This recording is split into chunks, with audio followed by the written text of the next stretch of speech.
Құрметті Жылой ауданының әкімі Қаражан Жұмабек, сіздер бүгін, яғни наурыз айының 31-і 2025 жыл, біздер осы тұрған жұмысшылар CIS компаниясында 2023 жылдан бері қызмет еттік.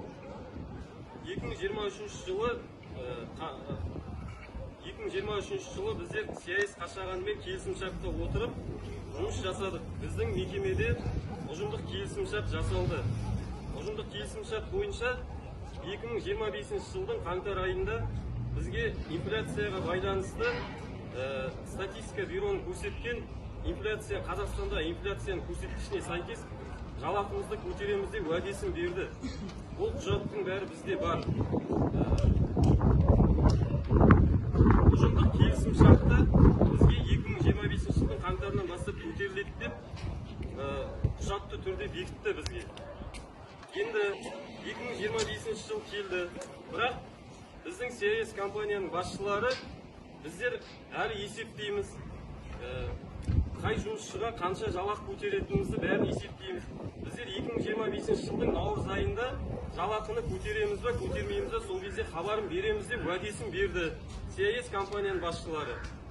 Енді 2025 жылдың наурыз айына келіп жеттік. Бірақ аяқ астынан белгісіз бір себептермен Теңгешевройл компаниясымен біздің CIS мекеменің ұжым келісімшарт тоқтатты.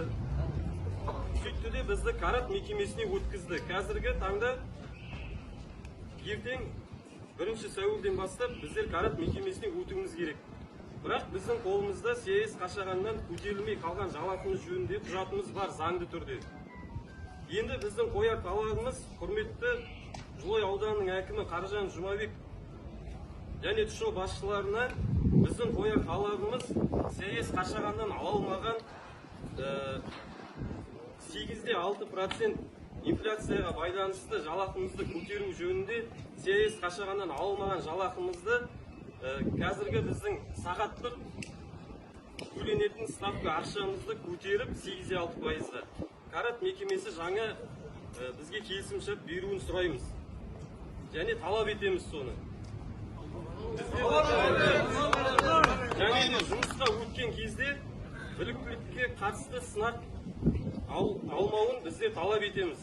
Біздер бұл CIS Қашағанда 2023 жылдан бері жұмыс жасап келе жатқан жұмысшылармыз.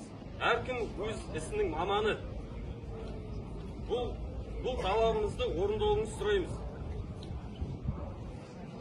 Айлық жалақымызды 8,6% көтеруіңізді сұраймыз. Және де бұл Карат мекемесіне тікелей біздің видео өңдеуіміз және де ТШО мен құрметті Жылой ауданының әкіміне Қаражан Жұмабекке біздің талабымыз осындай. Жігіттер, қолдаймыз ба?